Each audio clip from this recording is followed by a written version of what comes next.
Hi hello welcome to Kolguri 24/7 news channel. ఈరోజు రేపట్లోన social మీడియాలోన మీమ్స్, రీల్స్, సెటైర్లు ఇవన్నీ కూడా రాజ్యమేలుతూ ఉంటాయి. ఎవరైనా సరే మీమ్స్ పిచ్చి లేని వాళ్ళు చాలా అరుదు. 24 గంటలు మీమ్స్ చూసుకుంటున్న వాళ్ళు కూడా చాలామంది ఉంటారు. అలాగే పొలిటికల్ సెటైర్ని చదివే వాళ్ళు ఉంటారు, పొలిటికల్ జోక్స్ క్రాక్ చేసేవాళ్ళు ఉంటారు. ఇవన్నీ ఒక ఎత్తు అయితే కేవలం వీటి ఆధారంగానే మీమ్స్, సెటైర్లు, రీల్స్, వైర్స్, హ్యాష్ ట్యాగ్స్ కేవలం వీటి ఆధారంగా ఒక రాజకీయ పార్టీ ఆవిర్భవించింది. అది కేవలం ఆన్లైన్లోనా అంటే ఖచ్చితంగా మనం అందరం ఆశ్చర్యపోవాల్సిందే. But it's happened. ఇవాళ ఇండియాలోన ఇదే జరిగింది. జెన్జీ నవ యువతరానికి ప్రతిబింబంగా కాక్రోచ్ జనతా పార్టీ అనేటువంటి ఒక పార్టీ వెలుగు చూసింది. కాక్రోచ్ జనతా పార్టీ ఏంటి? మనకు భారతీయ జనతా పార్టీ ఉంది, కానీ కాక్రోచ్ జనతా పార్టీ ఏంటి? కొంపతీసి భారతీయ జనతా పార్టీకి సరిగ్గా వ్యతిరేకంగా సెటైరికల్గా పెట్టినటువంటి పార్టీనా ఇది అంటే మేబీ అని ఇప్పుడు మనం అనుమానించాల్సి వస్తుంది. కాకపోతే యువకులందరూ కూడా ఇది ఏ రాజకీయ పొలిటికల్ వింగ్కు సంబంధించింది కాదు, జెన్జీ మనసు నుంచి స్వచ్ఛందంగా వచ్చినటువంటి ఒక భావోద్వేగం నుంచి వచ్చినటువంటి పార్టీగానే గుర్తిస్తూ ఉన్నారు. అసలు ఈ పార్టీ మొన్ననే మే 15న ఈ పార్టీ పుట్టుకొచ్చింది, కాక్రోచ్ జనతా పార్టీ. ఎందుకు ఈ కాక్రోచ్ జనతా పార్టీ వచ్చింది?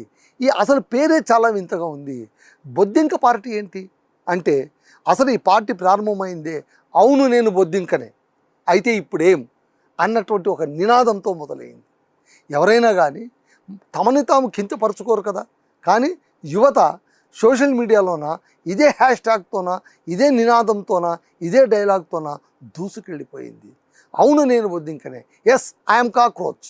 ఎందుకు అంటే సుప్రీంకోర్టు ప్రధాన న్యాయమూర్తి ఒకానొక సందర్భంలో, మరి కారణాలేంటో తెలియదు కానీ, భారతదేశంలో యువత బొద్దింకర్ లాంటి వారు, పరాన్నజీవులు లాంటి వారు నిరాశ నిస్పృహలో కూరుకుపోతూ ఉంటారు అని చేసిన వ్యాఖ్య ప్రింట్ మీడియాలోను సోషల్ మీడియాలోను పబ్లిష్ కావడంతో యూత్ వైల్డ్గా రెస్పాన్స్ అయ్యింది. మనకు ఈ సోషల్ మీడియా అనేది వచ్చిన తర్వాత ఇది ఒక చాలా డేంజరస్ ప్లాట్ఫామ్లా మారిపోయింది. ఎందుకంటే ఇక్కడ ఎప్పుడు ఏ నిప్పు రాజుకుంటుందో, ఏ అగ్గి అంటుకుంటుందో, ఏది వైల్డ్ ఫైర్గా మారుతుందో మనం చెప్పలేం. ఇది కూడా సాక్షాత్ అలాగే జరిగింది. ఎప్పుడైతే ఆయన బొద్దింకల కింద, పరాన్న జీవుల కింద, పారాసైటులుగా ఆయన కామెంట్ చేశారని వచ్చిందో వెంటనే కోపంతో వాళ్ళు ఏం చేశారు, ఒక పార్టీనే ప్రారంభించేశారు. అదే cockroach Janata party. Cockroach Janata party అని ప్రారంభించి ఒక 2-3 గంటల్లోనే, కొన్ని గంటల వ్యవధిలోనే లక్షల్లో ఫాలోయర్స్ వచ్చేసారు. మీరు నమ్మరు, కేవలం 4 రోజుల్లోనే దగ్గర 16 లక్షల మంది ఫాలోయర్స్ చేరారు. బీజేపీ ఫాలోయర్స్ని మించిపోయేలా ఉన్నారు. అక్కడికి ఆయన న్యాయమూర్తి గారు చెప్పారు, అరే నేను యూత్ని ఎందుకంటానయ్యా బాబు, అది నా పద్ధతి కాదు, నేను వాళ్ళ గురించి అనలేదు, నేను అన్నది ఎవరి గురించి అంటే నకిలీ డిగ్రీ సర్టిఫికేట్ తీసుకొని న్యాయవాదులు అని, లాయర్లు అని అవతారం ఎత్తినటువంటి కొంతమందిని ఉద్దేశించి వాళ్ళు కాక్రోచ్ లాంటి వాళ్ళు, వాళ్ళు పారాసైట్ లాంటి వాళ్ళు అని అన్నానే తప్ప యూత్ గురించి నేను అనలేదు, మీరు గమనించాలి మహాప్రభు అన్నా కూడా పుణ్యకాలం కాస్త దాటిపోయింది. అది చాలా వైల్డ్ ఫైర్గా అయిపోయింది, మిస్ఫైర్ అయిపోయింది. అందరూ కూడా ట్రెండ్ చేసేస్తున్నారు.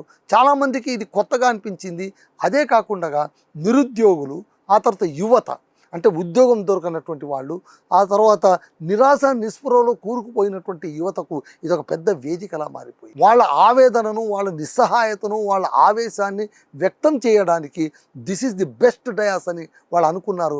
వెంటనే ఎస్ నేను బొద్దింకను అని మూకుమ్మడిగా అందులో చేరిపోతూ ఉన్నారు. ఈ హ్యాష్ ట్యాగ్తో మొదలైనటువంటి ఈ డిజిటల్ రెవల్యూషన్ చూసి అందరూ కూడా కంగారు పడిపోయారు. అరే ఏం జరిగింది అని. సో ఈ కాక్రోచ్ జనతా పార్టీని ఎవరు ప్రారంభించారంటే అభిజిత్ దీప్తే అని ఒక వ్యక్తి, ఒక యువకుడు ప్రారంభించాడు. అయితే ఆ వ్యక్తికి రాజకీయ మూలాలు ఉన్నాయి. అతను ఆమ్ ఆద్మీ పార్టీతో కలిసి పనిచేశారు అని ఇప్పుడిప్పుడే మనకు వార్తలు అందుతున్నాయి.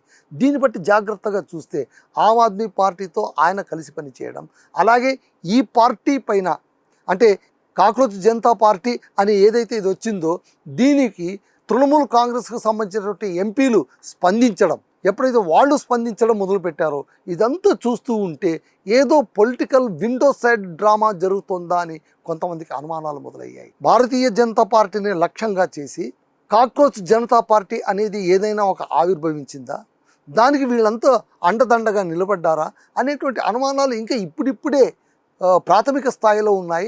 మునుముందు చూడాలి ఇది ఏమాత్రం వెలుగు చూస్తుందని. ఇక ఈ పార్టీ విషయానికి వస్తే కొన్ని రోజుల్లోనే ఎప్పుడైతే 15వ తారీఖు పార్టీ ప్రారంభించేశారో 18, 19 ఈ తేదీల్లోనే వెంటనే పార్టీ మేనిఫెస్టో వచ్చింది, పార్టీ గీతం వచ్చేసింది. పార్టీ మేనిఫెస్టోలో కూడా ఎలాంటివి వచ్చాయంటే విశ్రాంత సుప్రీం న్యాయమూర్తులకు, ప్రధాన న్యాయమూర్తులకు వాళ్లకు రాజ్యసభ పదవులు ఇవ్వరాదు.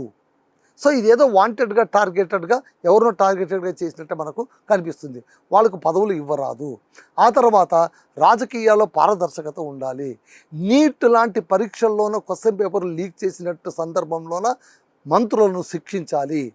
అసలు ఎన్నికల్లో నిలబడడానికి కనీస విద్యార్హత పెట్టాలి. ఎవరు పడితే ఎవరు నిలబడాలని, ఎవరు పడితే వాళ్ళు నిలబడడానికి అవకాశం ఇవ్వరాదు అంటూ యూత్ చాలా క్రేజీగా వాళ్ళ మేనిఫెస్టోను వాళ్ళు తయారు చేశారు. అంటే ఏంటి, లంచాలు ఉండకూడదు, అందరికీ సమాన అవకాశాలు రావాలి, పొలిటికల్ సినారియో మారిపోవాలి, ట్రాన్స్పరెన్సీ పెరగాలి, భారతదేశం ఎకానమీ పెరగాలి, ఆ తర్వాత ఎవరిపైన కూడా ఒత్తిడి తీసుకురాకూడదు, రుద్దకూడదు, రుబాబ్ చేయకూడదు. ఇవేవి చేయనటువంటి ఒక సమాజం కోసం కాక్రోచ్ జనతా పార్టీ కృషి చేస్తుంది అని వాళ్ళు ఎప్పుడైతే మేనిఫెస్టో విడుదల చేశారో దాని పట్ల క్రేజీ ఇంకా విచిత్రంగా పెరిగిపోయింది. ఒకవైపు కాక్రోచ్ జనతా పార్టీ ఇలా వెళుతూ ఉంటే దీనికి ట్యాగ్ లైన్ కూడా ఇచ్చారు. ఏంటి, సెక్యులర్, సోషలిస్ట్, డెమోక్రటిక్, లేజీ అని ఒక ట్యాగ్ లైన్ ఇచ్చారు. ఇక్కడ చూడండి, సెక్యులర్, ఇవన్నీ చూస్తుంటే మనకు కొన్ని పార్టీలు గుర్తుకొస్తున్నాయి. Secular, socialist, democratic and lazy. ఎవరైతే తమను లేజీగా ముద్ర వేయడానికి ప్రయత్నించారో ఆ లేజీ అనే పదాన్ని అక్కడ చేర్చారు. పారాసైటిక్ ఫ్రంట్ అని ఇంకొక పొలిటికల్ గ్రూప్ కూడా వచ్చింది. ఎందుకంటే ప్రధాన న్యాయమూర్తి ఏమన్నారు, బొద్దింకలోని అన్నారు, ఆ తర్వాత పారాసైట్లని అన్నారు అని అంటున్నారు. కాబట్టి ఆ రెండు పదాలను పట్టుకునే కాక్రోచ్ జనతా పార్టీని ఒక పొలిటికల్ గ్రూప్ వస్తే పారాసైటిక్ ఫ్రంట్ అని ఇంకొక పొలిటికల్ గ్రూప్ వచ్చింది. ఈ పొలిటికల్ గ్రూప్ కూడా మేనిఫెస్టోను విడుదల చేసింది. మరి ఇవి రెండు పొలిటికల్ గ్రూపులు రానున్న కాలంలో పొలిటికల్ పార్టీలుగా రూపుదిద్దుకుంటాయా? జనాలు వీళ్ళ వెంట కదిలి వస్తారా? యూత్ వీళ్ళను, జంజీ యూత్ మొత్తం మూకుమ్మడిగా వీళ్ళ వెంట వచ్చేస్తుందా? నిజంగా సమాజంలోన కొత్త విప్లవం వచ్చేస్తుందా? రాజకీయంగా పెను మార్పులు చోటు చేసుకోబోతున్నాయంటే ఇవన్నీ కూడా ఇంకా సమాధానం దొరకవలసినటువంటి ప్రశ్నలు. కాస్త ఆగాల్సి ఉంటుంది. అసలు ఈ వేడి చెల్లారిపోతుందా? ఎందుకంటే సోషల్ మీడియాలోన ఏ విషయమైనా సరే ఒక గంట 2 గంటలు మహా అంటే ఒక 2-3 రోజులు ఉంటే ఎక్కువ, ఆ తర్వాత అది చల్లబడిపోతూ ఉంటుంది. మళ్ళీ ఇది కూడా చల్లబడిపోతుందా లేదా అలాగే కొనసాగుతుందా? ఒకవేళ అలాగే కొనసాగితే మాత్రం పొలిటికల్ స్పేస్ ఎంత మాత్రం ఉంది? జంజీనే ఈ ఉద్యమాన్ని లేవనెత్తితే మాత్రం ఖచ్చితంగా యూత్కు పొలిటికల్ స్పేస్ ఉందని చెప్పక తప్పదు. అయితే ఒకటి, వీళ్ళు ఉన్నంతలో ఒక మేలు ఏంటంటే మేము హింసాత్మకంగా నిరసనను వ్యక్తం చేయమని ఈ యూత్ అంటున్నారు. కాబట్టి బంగ్లాదేశ్ లాంటి దేశాల్లోన జంజీ యూత్ హింసాత్మకంగా చెలరేగిపోయినటువంటి లాంటి ఘటనలు ఇక్కడ జరగవన్న ఒక భరోసా కలిగింది. చూద్దాం, జనతా కాక్రోచ్ పార్టీ కావచ్చు లేదా పారాసైటిక్ ఫ్రంట్ కావచ్చు, ఇవి రెండు కూడా నిజ రూపంలో అంటే వర్చువల్ వదిలి రియలిస్టిక్గా వచ్చి ఆన్లైన్లో కాకుండా ఆఫ్లైన్లోన ఒక పార్టీగా అస్తిత్వంతో నిలబడతాయా, నిలబడి గెలుస్తాయా? Hope for the best.